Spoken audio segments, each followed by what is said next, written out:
Live from Fargo and serving you on TV, online, and on the go. This is Valley News Live at 5. For the second time in 2 days, a missing child is back in their parents' arms after getting lost in a cornfield.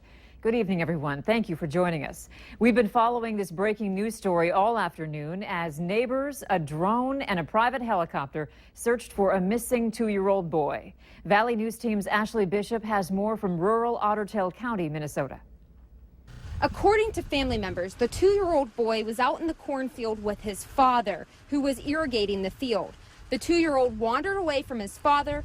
His dad tried yelling for him, but he fell asleep in the field. For nearly 2.5 hours, family, friends, and first responders searched the field. A drone and helicopter were also used.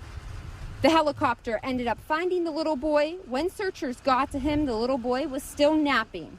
Searchers were just about 50 yards away from the little boy in this 325-acre field. In rural Untitled County, Ashley Bishop, Valley News Live. The family says they're very relieved and thankful for the community support. Moorhead police have a suspect in custody, and a house fire earlier this week is now a murder scene. They arrested 38-year-old Justin Critt of Audubon, Minnesota. He's being held in the Clay County Jail on an unrelated matter until formal charges are filed in connection with the fire. Police say a woman's body was found when firefighters were searching through the house after the fire. They say she was murdered and the fire was started after that. Investigators know her identity and say she and Justin Critt knew each other. Neighbors say things are different now on their block. Well, you know, it is scary. It's scary to think of anybody laying there and getting, burned. It has changed the atmosphere. It really has. This is not the first time Critt has been involved with arson. We'll have more from police on Valley News Live at 6. Jail overcrowding and courthouse security problems have prompted Pennington County commissioners to approve a multi-million-dollar project in Thief River Falls, Minnesota. Commissioners have given the go-ahead to a new $17 million Justice Center. Valley News Team's Neil Carlson shows us what led to this decision and how much it'll cost taxpayers. I wasn't allowed to shoot video inside the Pennington County Jail for security and privacy reasons. However, Sheriff Ray Kuznia says their 40-year-old jail is overcrowded, doesn't meet current security standards, and it's out of compliance with state regulations. It could mean they'd no longer be able to keep prisoners for more than 90 days before paying to have them housed at other institutions. And our jail's old and wore out. A typical jail now, they say before a major remodel is 25 years. Ours is made 40. Okay. We're the 6th oldest jail in Minnesota without doing a major remodel. Another big security concern is that deputies constantly have to escort prisoners right out in the open, from the jail over here across the street to the county courthouse. And there are a couple of schools just down the street. You got to remember, there's a lot of times they could have some mental illness problems. A lot of times they're coming off of meth or other types of drugs. Plus, the courthouse has space and security problems. Dangerous prisoners are led right past court officials and the public. So, county commissioners have given the okay to this new $17 million Justice Center that will house the courthouse and jail in one facility. Pennington County taxpayers can expect a hit of $42 a year for every $100,000 of home valuation. Landowners will take a hit of around $1.20 per acre. In Thief River Falls, Neil Carlson, Valley News Live.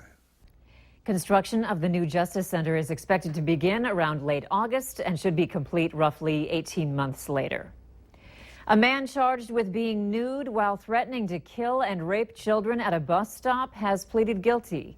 Court documents say it happened on the 800 block of North Main in CROOKSTON in March. A group of 8 to 10-year-old school children were waiting at the bus stop when Eric Olson stepped out in front of them. Reports say he was nude, masturbating, and yelled that he was going to rape and kill the children. They ran to safety and reported the incident. Olson pleaded guilty to threats of violence and lewd exhibition. He was also ordered to undergo a sex offender assessment. The Minnesota Bureau of Criminal Apprehension has released the state's 2015 Uniform Crime Report. Some notable findings were that violent crimes, such as murder and sexual assault, increased by 7.6% from the previous year. Murder specifically saw a 58% jump, with 130 murders in 2015 compared to 82 in 2014. Property crimes like burglary and larceny saw a decrease of 2% in 2015. If you want to see the entire BCA crime report, we have posted a link at valleynewslive.com. A little cool today, but not a bad day to start your holiday weekend. Plenty of people are already on the road and curious about the weekend weather. Let's head over to Hutch Johnson to find out what's happening over the next few days. Hutch? Well, for most of us, we're going to enjoy a very quiet weekend of weather, but some will see a few scattered showers. Here is the weekend outlook for your 4th of July holiday. Starting out on Saturday, we'll have some passing showers, primarily in the early hours of the day, isolated showers in the afternoon. Not expecting severe weather for Saturday. Most of us will be quiet. The best chance of showers from the Central Valley to the north. Now, as we look at Sunday, isolated storms cannot be ruled out, but it looks dry and seasonable in the low 80s. We stay there for the 4th of July. As of this evening, a few showers are moving into our southwesternmost counties along Interstate 94 and points south. You can possibly expect a brief shower into the evening with temperatures that will slowly subside as the clouds increase, Andrea. Coming up, I'll have hour-by-hour details on that Saturday outlook, and we'll go over our chance for stronger storms in the extended forecast here in a minute. All right, thank you, Hutch. Attorney General Loretta Lynch has decided not to make the final decision in the investigation of Hillary Clinton's private email server. Lynch has been under fire since she had an unscheduled meeting with Bill Clinton on Monday. Lynch says nothing sensitive was talked about with the former president, but critics say the meeting was inappropriate, no matter what was discussed. Republican leaders want Lynch to immediately remove herself from the case and appoint a special counsel to avoid even the appearance of corruption. Lynch will accept the recommendation of career prosecutors on whether to file charges against Hillary Clinton. Don't have a role in those findings, in coming up with those findings or making those recommendations as to how to go forward. I'll be briefed on it, and I will be accepting their recommendations. Hillary Clinton has admitted using a private email server when she was Secretary of State. The FBI director has said there is no timetable for when the investigation will end. Fargo is going to be home to a national veterans cemetery. The VA says it has bought nearly 5 acres of land just off County Road 20 near the Maple Cheyenne Church. It'll be the first national VA cemetery in the state. The VA says its plans to include flagpoles, a memorial wall, and a walkway. It will also offer accommodations for various types of grave sites and memorials. The cemetery is being designed to serve more than 24,000 veterans and their family members within a 75-mile radius of Fargo. It's been a year since the medical marijuana industry has hit Minnesota, and changes are underway that allow it to meet the health needs of more people.